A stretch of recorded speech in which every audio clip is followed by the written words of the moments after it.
Over to you. Okay, kia ora, I'm Natalie Atkinson, the RMO coordinator here at Hauora Tairāwhiti Gisborne Hospital. I've been here since 2010 and my name's Felix. I'm one of the Motago grads and one of the PGY ones started at the start of this year.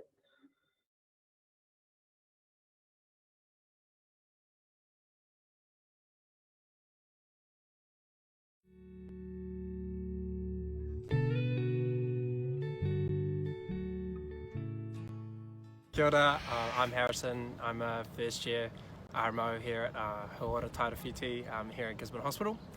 I'm currently on my general surgical attachment, and I did my in my second quarter, and I did my first quarter in general medicine.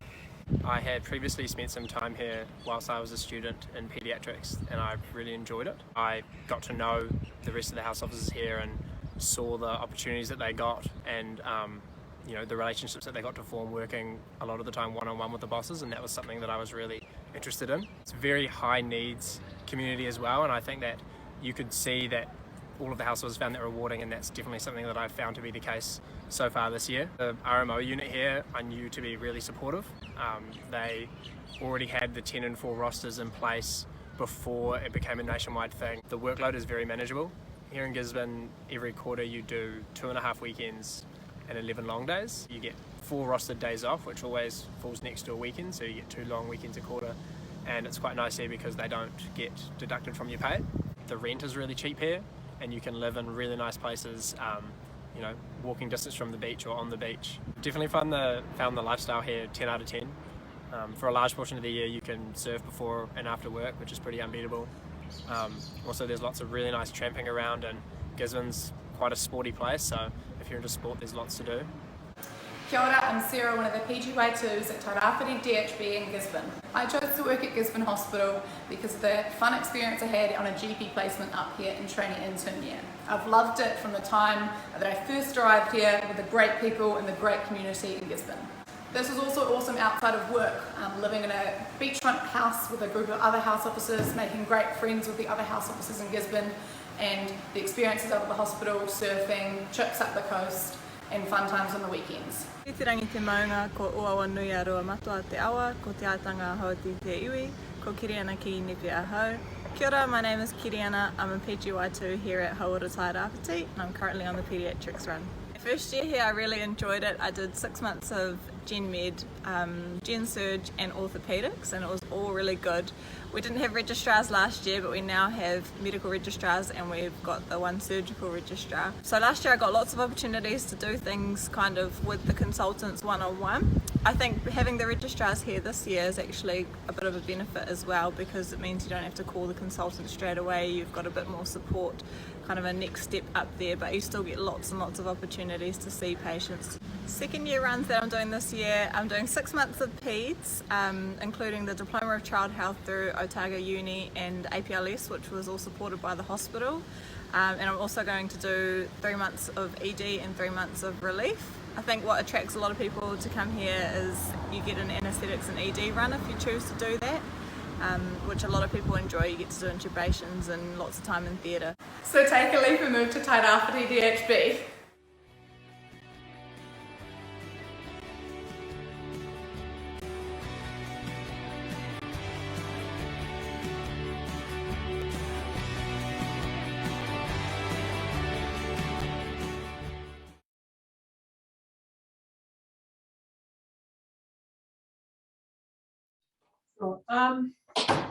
I'm just talking a little bit about the rankings. So every year we take 10 first years here at Gisborne, and we have a panel that collectively ranks. So that's made up of myself, a local GP, 2 of the pre-vocational educational supervisors, a director of training, and the chief medical officer. So we individually rank, and then we rank together collectively for a final ranking. So that's part of the reason why we don't do any interviews at all. or in-person visits also due to COVID, but it doesn't really make any difference just to see me because I'm one of many people that are on the ranking panel. But what do we look for? What's most important? Well, a really good cover letter actually is most important, and we do have a high volume of applications here, so well over 200. So the cover letter should be no more than 1 page, basically. If you want to put more information on there about yourself, you're probably better to put a personal statement at the top of your CV. But the cover letter just is simply introducing yourself, explaining why you want to come. It does help if you have been here on attachments, even to let us know that you've actually been to Gisborne on holidays even, or for R&B. Yeah, so, and just what your career interests are, and just, yeah, basically that's it, as regards your cover letter, really. It's not essential that you've been here on attachment, I have to say, and it's also not essential, you know. Look, we prefer sometimes if people are from this area or have connections to the region, but once again, it's not essential. That's just a preference, really. So yeah, so that's a little bit about ranking, but just I'll ask Felix the question now. Why did you choose Tairāwhiti? And do you think you've made a good choice? No, definitely a good choice. I guess for me, I was one of the Otago grads. I was a TI in Hawke's Bay last year, and quite enjoyed the regional hospital setups. That you get a lot of exposures and do a lot more practical stuff, and everyone's a hell of a lot more friendly and keen to teach. So I think moving to Gisborne was sort of an easy move on from there. So I guess I chose it for the learning opportunities. And every day you're sort of doing a hell of a lot more than just paperwork. So that paperwork to clinical experience ratio is pretty good compared to what I've heard from some of my colleagues up in Auckland. And I guess, yeah, a lot of surgical time if you're into that sort of thing too. So yeah. Yeah, so just moving on to a little bit about orientation. We currently do 5-day orientation, so it would start on Monday the 9th of January 2023. The reason for that is they do a half-day tikanga best practice workshop, as well as speaking up for safety. These are all mandatory. And also the first years in the orientation week do an all-day ACLS advanced certificate. So that takes up a bit of time. On the Friday about 1 o'clock, they all trip up the coast and stay in rural East Coast just to basically just have some downtime. They stay overnight in the marae up there. Last year was the first year that we didn't do that, and that was due to COVID. So hopefully this year that will resume. But a lot of the docs really like that because there's a chance for them to get to know each other before they hit the ground running, really. Yeah, so a 5-day orientation. For first years, the attachment choices, so there's four every house officer quarter, there's 4 PGY1s in general medicine.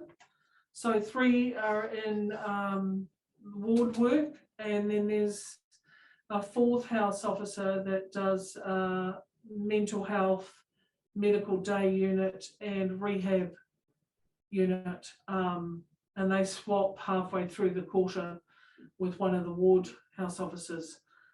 So, and then there's 2 that work in orthopedics, which also entails ENT. And then there's 4 that work in general surgery. And each of those runs has a component of, so one of the runs they do gynae, the other one is urology, the other one is lithotripsy, I think it is. And the other one's adult dental eyes. So they're the choices in the first year. So you do a repeat of either Gen Surg or Gen Med, depending on your career interests. So around about October, I think it is, I ask everyone that's been successfully matched what their preferences are, and we go through that with the peers allocating your first year runs in line with your career interests at that stage. That's how that works. So for you, Felix, what attachments have you done so far and how are you finding it? So I started on orthopedics. It was my first run of the year, so obviously they're all 3-month runs. Orthopedics was quite an interesting one to start on because you're sort of getting your head around all the hospital systems and stuff. And on orthopedics, you don't have a registrar, so it was pretty full on to start. But you get a hell of a lot of experience, and you spend a whole week at a time in theatre. If that's well, even if you're not into it, you have to do it. Yeah, no, it was really good. And now I'm on Gen Med now. It's a bit of a contrast. But obviously there's no specialty, so you end up doing 6 months of surgery and 6 months of Gen Med really in a year. Yeah, just to touch on what Felix said, registrars, so was 3 years ago, I think it was, they allowed in 4 med regis and the floodgates opened, and now from January next year, well, the beginning of Q1 registrar year next year, they've got allocation for 24 registrars. So that's 4 in psych, 9 in Gen Med, 7 in ED. There's 1 ophthalmology reg, which is part-time, 0.8 FTE. 1 peds reg, they're an advanced trainee. And 2 in general surgery. So one's a set trainee assigned by the college and the other one's a non-training position. So there's a lot of support. How have you found it in Med with, I guess, having a registrar? Yeah, completely supportive. So every medical team has a registrar generally, unless someone's away. And it's, yeah, I mean, pretty much runs that you see anywhere else in your main centres. I wouldn't say it's any less supportive than that. Yeah. But you do have a lot more contact with your consultants than you would in sort of big centres. Yeah. The first year roster, just so you know, the house officer roster, so all the runs in the first year are paid, well, I'll go on the Stones because that's the dominant membership of house officers and registrars. Yeah, so it's paid at category D, year 1, non-urban salary. So that's average weekly hours of 50 to 54.9. And every quarter you work 11 evening shifts. So the evening shift goes till 10:30 at night and 2 full weekends. We're not under Schedule 10 here, but we do have safe hours rostering. So when you work the full weekend, you don't work long days either side of that weekend because the weekend is the 2 long days. And then in the week following after that full weekend, you have off as RDOs Thursday through to Sunday. So, and you also work 1 other weekend with either just working the long day on the Saturday or the Sunday. So 2.5 weekends and 11 evening shifts per quarter is how the first year house officer roster is. Yeah, so I think just well, how have you found the workload? I suppose ortho is a busy run. Ortho is busy. I mean, but yeah, Gen Med has been fine. We leave at 4 o'clock generally every day if that's when we're rostered till. I think it's been fine to be fair. Yeah. Oh, that's good. It takes a wee bit in the first place when you're getting used to it, but after that it's been fine. Yeah. Just in general things like accommodation, I have to mention Harrison in the video did say that it was cheap. Like everywhere else, accommodation, so I've been here for 10 years plus, and it's got more and more difficult for doctors to find accommodation. When I first came here, they all lived in the beachside suburbs, and now the majority actually live in town, which I've noticed it's a change. But they do find accommodation, but it isn't easy. I wouldn't say it's easy, but I would say probably I could fairly confidently say you get more value for money. You know, paying $200 for a room in Auckland looking at a concrete wall as opposed to, you know, $150 or something, sharing a house with someone, and you can have a better view than that, hopefully of the beach. But apart from that, what do you guys do for fun here? Do you sort of...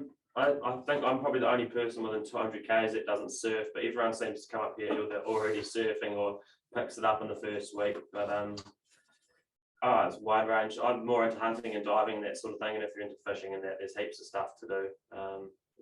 Range of things. It's good wineries about. Yeah.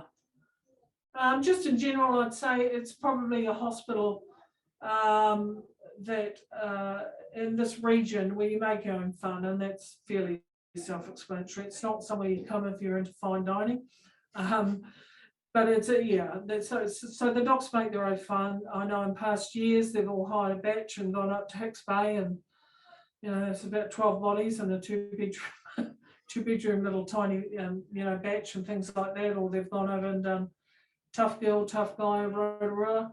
So they kind of like hang out a lot together, I think, and you know, pretty close friendships develop regarding that. This region is basically, well, you guys would all know, part of its strength is also its weakness. So coming from the South Island, I love it because it's less people. So it is isolated, Gisborne, but that's part of its beauty, really. But I would say that part of the reason that we kind of look to see if you have family in possibly neighbouring regions or some connections or family or friends here in Gisborne itself is because of the isolation and support. But I think that's why it's good that the docs really do form quite close friendships, because they're all going through the same thing at the same time. So they spend a lot of time, you know, downtime, talking with each other about how they're finding their runs and their workload, and consultants and the whole thing. So that's a support basis for each other. But that is one of the factors that we look at, is what your support is like. So if people have, you know, their parents live in Hawke's Bay or something, then it's just a weekend away for them to go home and recharge, etc. But you know, apart from that, the region itself is known for its weather, its water activity, its surfing, and the main industry here is forestry. And the other thing that's unique about here, I would say, I think it is even more Maori population here than Northland, actually. I think it sits maybe 50-50. 52% of the population. Well, it's just over them, yeah. So you come across, I think for a lot, well, from the South Island, yeah, I was amazed by that. It makes for interesting medicine, and you really, just like everything, yeah. There's a heavy cultural aspect here, and that's why we do tikanga, and also you get scheduled on to the next porphyry that happens from February. That's important. You have to do that as well. So there's that aspect here for people as well. So it makes it quite unique, and that's actually why a lot of docs like to come here. So just finally, Felix, do you have any advice for anyone wanting to come and work at Tairāwhiti? I guess you probably already know if you want to come and work here. If you're into the surfing and a regional lifestyle, then it's definitely worth going for. As Nat was saying, if you're from bigger centres, people find it pretty hard work. But in saying that, I found flights to get to Auckland and Wellington are pretty reasonable anyway. So yeah, not really. I'm pretty happy with my choice. So yeah, cool. Apart from that, the other question I get asked a lot: couples? Do we take couples? Yes, we do. However, there's only 10 people on the first year house officer roster. So usually couples want time off together, and so we can only ever rank one couple. And it really depends whether we get them, whether they've ranked us number one. We haven't had a couple for the last maybe 3 or 4 years because who we've picked, basically they haven't ranked us first, so we haven't gotten them. But that's, yeah, we do accept couples, just so you know. On that, and that's about it, I think.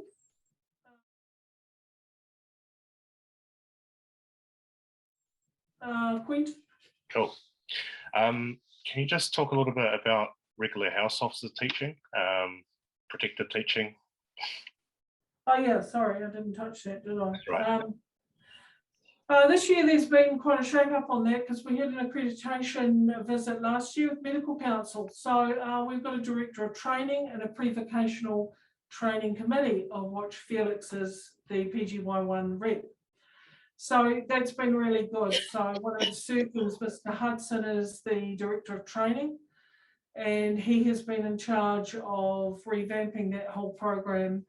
And he's separated out for second years, they can have access via Zoom to, can't you, to tune into, I think, Auckland teaching sessions which are at the same time.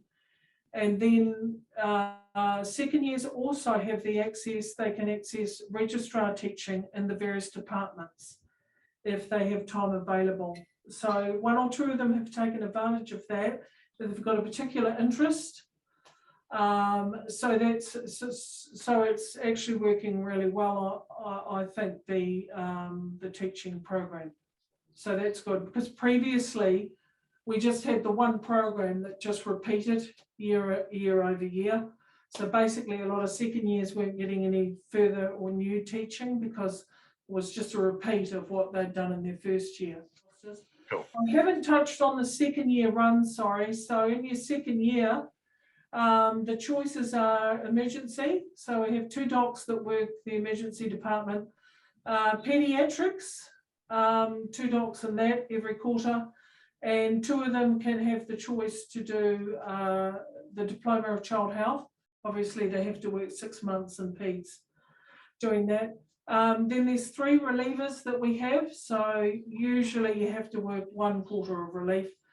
And relievers relieve in peds, ED, ortho, med and surge.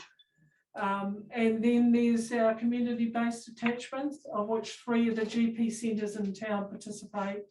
And there is another CBA, community-based attachment, that you do a combined public health, 2 days in public health and 3 days in a rural GP centre, which is about half an hour out of town. Cool. So they're the choices in your second year. And anesthetics.